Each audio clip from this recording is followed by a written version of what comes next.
It may be the most famous cold case of the last century. This unknown serial killer claimed to have murdered 37 people. He flaunted his crimes by sending letters like these to the police and the press. The mystery surrounding his identity has inspired countless books, movies, and TV programs. He is the Zodiac Killer. But 50 years after he's believed to have murdered his first victim, could new DNA technology finally identify him? Today, you're going to hear exclusive details and insights from investigators who believe they may finally be able to bring this infamous killer to justice. In the 70s, as it was happening, a lot of us probably thought, gee, there's a lot going on. But looking back at a decade of violence, it was just crazy. It was a crazy time. Most serial killers don't make any effort to involve the media or investigators. They're very secretive. They don't want attention. They almost want their crimes to go unnoticed. But the idea of committing a crime and then calling up the police and bragging about it, that's a whole nother level of terror. A man who wore a medieval-style executioner's hood. Who has baffled the police and baffled the media. He seems to crave publicity. He sent letters and cryptograms to newspapers and the police. Subject stated, I want to report a murder. No, a double murder. I did it. Here we are, 50 years after the first Zodiac killing. In today's world of forensics, old cases are being solved.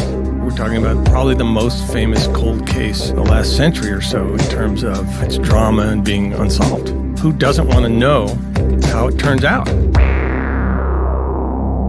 Dear editor, this is the Zodiac speaking.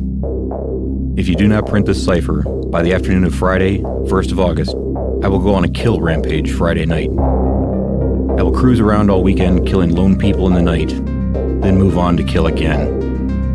The best part of it is that when I die, I'll be reborn in paradise, and all that I have killed will become my slaves.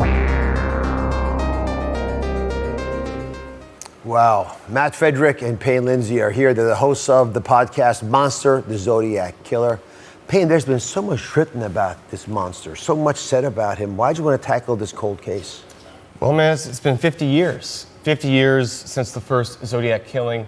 It's unsolved. Police have never arrested anyone for these murders at all. Imagine that. All these people dead, nothing known about it. Matt, the randomness of these crimes is one of the biggest problems, it would seem, if I was law enforcement. It is, yeah. Each of the 5 confirmed attacks where people were killed, they all occurred in different jurisdictions. So, I mean, at the very beginning, you have to have all of these police departments working together, which is a difficult thing to do. So for years, the primary, most scrutinized suspect was a man named Arthur Leigh Allen. Mm-hmm. Matt actually spoke to a father and son who knew him. So let's listen to what they had to say. I knew Arthur Leigh Allen in school. He was a half a grade behind me, but we knew each other. And then later on, he would come in his shop once in a while. He worked on his car, so he did blacksmith work. He came in one time and said, "Hey, I have this letter." He just said that he was no longer a suspect in the Zodiac case. You also told me once that he needed that letter because he kind of couldn't get a job.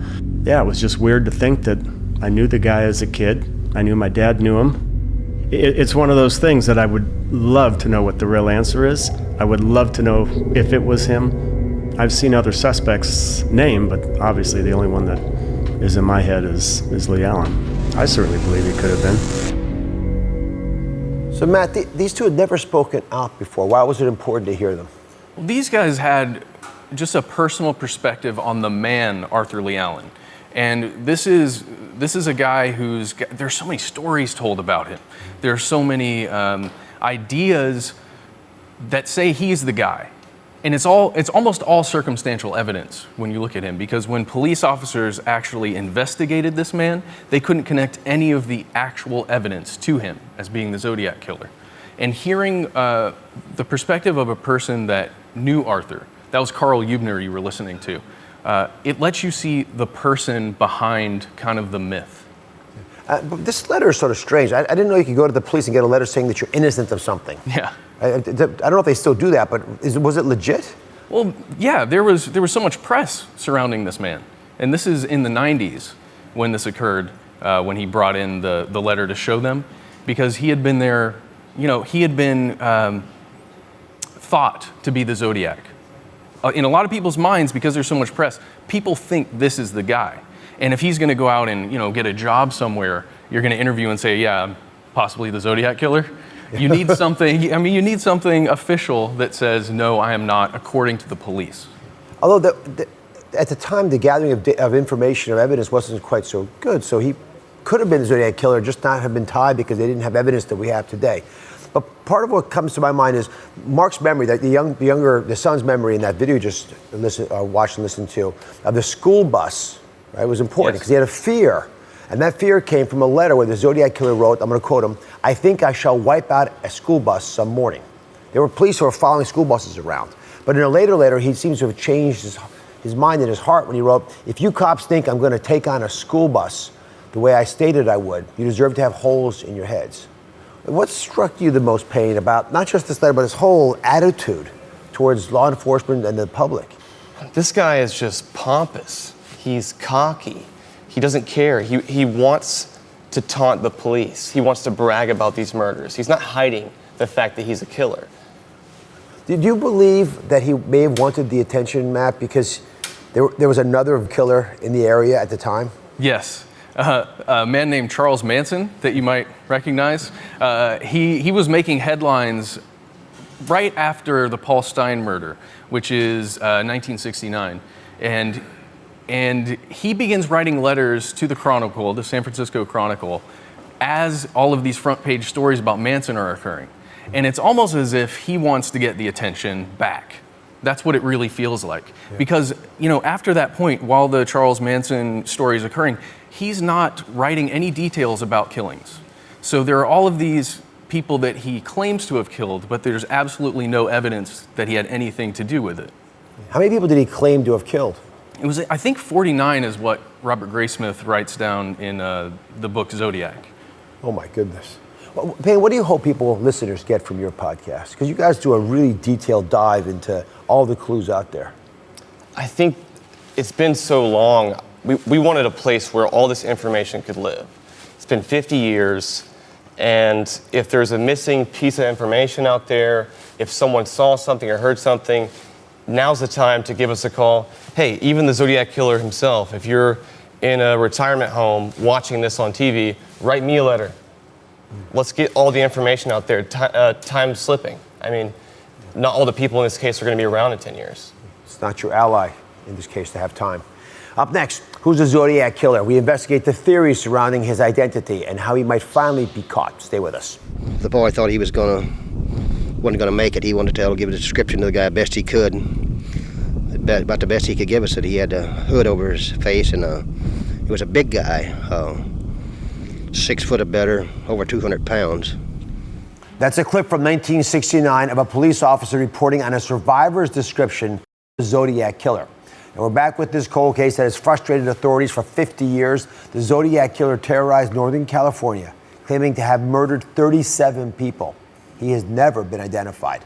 But now DNA technology could change that. Here to help unravel the mystery surrounding the Zodiac Killer is our true crime panel. Crime correspondent Melissa Moore, retired police sergeant and host of Breaking Homicide on Investigation Discovery, Derrick Levasseur, and former homicide prosecutor and host of True Conviction on the Investigation Discovery, Anna-Sigga Nicolazzi. Anna-Sigga, 50 years, a long time.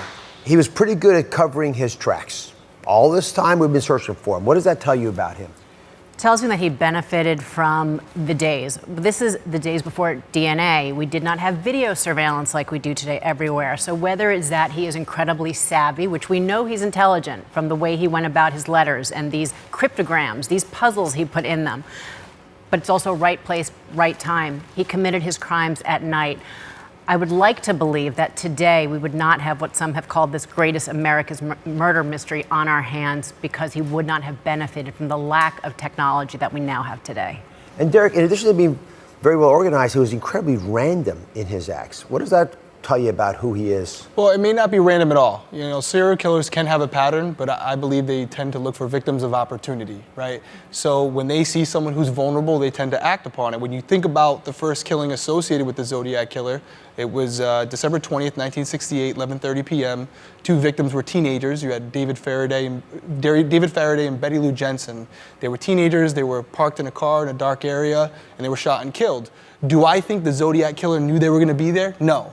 But he saw an opportunity to kill 2 people without being apprehended because nobody was around, and he took advantage of it. But they were on Lover's Lane, I believe, right? right? So That's right. he knew there would be young people who loved each other, who were together, they could prey on. Melissa, looking at this cold case file, what stands out to you? Well, what stands out to me is just the time lapse in the killing. Like, this happened in the 60s, and I think the last one was in the early 70s that he killed. So normally serial killers don't go underground for that long. So I'm curious why the long lapse in time that he hasn't killed again. Unless he hasn't talked about it and he actually has killed again. Do you think the Zodiac Killer could still be alive? Absolutely. I think he could be alive. We just recently found the Golden State serial killer, and he's obviously older, but we believe that he started killing, the Zodiac started killing him in the mid-20s, so from age 25 to 35. So he definitely could still be alive. So over the years, several people have been interviewed as possible suspects based on circumstantial evidence, and in some cases, pure speculation. So Arthur Leigh Allen was portrayed as the prime suspect in the movie Zodiac. Right? That was what we just talked about, that gentleman. Was he really a serious potential suspect for police? He was absolutely a serious suspect. This is a case that over 2,000 people have been named as potential suspects, but he came up over and over again for several reasons. One, he was actually seen in the vicinity of a couple of the murders that happened about 6 months after the Zodiac spree began, or at least that we know of. A friend of his reported only a year later that he had talked about his desire to kill, that he liked using the name Zodiac. Strange coincidence if they were. He had a watch that was by the brand Zodiac. He talked about wanting to put a flashlight on a firearm so he could see better at night. Now, several search warrants were conducted of his home over the years. When he died, which was in 1992, they did a search of his home and took it evidence. I also think it's very important to point out, in fairness, that when they did look at a partial print and a partial genetic profile DNA of his, they were not a match to the Zodiac. So that means that certainly wasn't him. Does it conclusively prove it wasn't him? No. And the fingerprint, who knows? It could have just been an arbitrary fingerprint. There was so little evidence, it's hard to tie that all together. In fact, there are a lot of conspiracy theories, Melissa, because of that. Because there's an easy way of making up stories about who the Zodiac Killer truly is. I think the most absurd one is that the theorist is that the Texas Senator Ted Cruz is the culprit. But I mean, he was born 2 years after the first known killing, so that's not possible. Then you saw, like, there's also Manson, that they think members of the family of the Manson were, committing these crimes. Also, lately, there's been a lot of people saying my relative is the Zodiac Killer. So This is a call. It's screaming for some help. Derrick, the Zodiac Killer, like other serial killers, was taunting the media, taunting police. So, as a police officer, retired officer, what do those actions tell you about his crimes and who he is, about his identity? Well, he's not much different than killers today, right? It's about notoriety. It's not enough just to commit the heinous act. They want people to know they got away with it. Ironically, that self-confidence can sometimes lead to a false sense of security, which will ultimately get them caught. You look at the Unabomber, right? Yes. He started getting cocky, he started writing these letters, this manifesto, and that's why he was ultimately arrested. So it could end up coming back to bite him in the end. Can I ask you a difficult question? Yeah. It's one that I think may startle the audience. He claims to have killed 37 people. Right? 5 we actually know he killed, but the other ones we're not sure about. Yeah. How many people could he have actually killed? The numbers are unlimited. I mean, we may never know exactly how many people he killed. Sometimes serial killers will tend to take credit for murders they didn't commit to kind of create their own narrative and boost their own egos. But at the end of the day, when investigators are looking at it, there may be cases that look similar to past killings of the Zodiac. They may associate it with him. And then there are outliers that aren't exactly the same exact situation. You may have a different type of victim, manner of death, but they are connected. So as far as pinpointing the exact number, we may never know. So what percentage of murders go unsolved in America? Well, the national number is approximately 40%. How many of you knew that 40% of all murders go unsolved? They're like 5 people max, and we have the smartest audience in television. That's remarkable. Yeah. That's absolutely remarkable. Well, that's why we do what we do. That's why, as a private investigator, you try to help out because, again, a lot of situations, law enforcement is inundated with cases, and they can only spend so much time on it. They follow up the leads, and they kind of have to put it aside and wait for a lead. And but we can't do that. We have to keep pursuing it for the family. Hopefully, technology today can help us look back, which is exactly what you're hearing here with the success of the Golden State DNA. That is exactly what prompted people to now start looking at this again to see if advancements in technology. Homicides are never closed. Every family deserves an answer. So let's hope that we can look back and solve more of those. That's why we do this show, because forensics, science is playing a bigger role. So don't get any ideas. So up next, could those popular DNA tests be the key to cracking the Zodiac Killer mystery? Stay with us. We're back asking the question, who is the Zodiac Killer? After 50 years, police may have finally found the key to identifying the serial killer who terrorized Northern California and then seemingly vanished. Our true crime panel is back. Melissa Moore is our crime correspondent, Derrick Levasseur, and Anna-Sigga Nicolazzi. So let me ask you brought this case to us and highlighted the fact that this may be the next case we solve with DNA technology. What are folks thinking? Yeah, there's 2 stamps on different envelopes that we have DNA samples of, and it's now being privately investigated in the lab. So we are in an age, though, where we can take these crime cases that have haunted us for decades and actually solve them. So Derrick, if investigators actually can get the saliva for DNA off the stamp, or even, I guess you have to close the envelope, right? Back then you had to lick it. And we can actually identify that's from a Zodiac Killer. Are you confident we'll find something? It's possible. I mean, I can say this, that science and technology in the 1960s is not what it is today. So if they have something, they should absolutely retest it. However, I will say that the collection and preservation techniques of evidence back then are not what they are now. And we do know that based on how it's preserved, evidence can break down. However, if they have something that's viable, it may be our only chance at identifying the Zodiac. So here's the game plan. Investigators will hopefully run whatever DNA they get through genealogy sites in the hopes of finding a family connection, which is exactly how the Golden State Killer was found. We talked about that on this show. So using DNA this way is cutting edge. But how would you go about prosecuting this kind of evidence? Let's talk to a prosecutor. Anna-Sigga, what do you think? DNA is every prosecutor's friend. However, it's not going to end there. What they're doing right now is they are hoping to get enough of a profile that they can get a match. If we are so lucky, that is going to get a prosecutor in the courtroom if they can show that everything else around it matches up. Where was this person in the time? Were they in the vicinity of these crimes? Can you show that they were out of the country, out of state? If I'm a defense attorney, that's the first thing I'm going to do. So there's going to be a lot of connecting the dots, especially you have a case, as you pointed out, Dr. Oz, 50 years have gone by. You have to talk about the preservation of evidence, that although people didn't look at preserving it in the same way, that we can still be confident in the way that this evidence was maintained, that a jury can still rely on it. Because that's what it all comes down to. Proof in not only this case, but in our system comes down to reliability, and that the jury can trust what we're bringing into that courtroom. Melissa, is this the last chance to catch the Zodiac Killer? I believe it is. Look at how many years have gone by. Witnesses are deceased now. Memories are fading, and if we can't catch it with DNA, I don't know, unless we have a confession. I don't know how we could process in the future. Which is very often how we get it. The prosecutor and the optimist in me has to remind everyone that no homicide is ever closed. There is always a chance down the road. I've told victims so many times, their families, that because we don't see anything for a long time, people do talk. The person out there misstepped somewhere. We might never get the answer, but I believe and hope that someday something pops. DNA would be a great resolve to this case using science, but there's never a hopeless situation. Melissa made a great point too. The Golden State Killer is a great example of good police work and not giving up hope. We have a guy in custody now. He's a criminal. He's where he should be, and hopefully we can have the same result with the Zodiac. Thank you very much for joining us. I also want to thank Matt Frederick and Payne Lindsey. New episodes of the iHeart original podcast, Monster, the Zodiac Killer, are available every Tuesday wherever you get your podcasts. Thank you for watching. Don't forget to subscribe and turn on notifications so you never miss out on new videos to live the good life.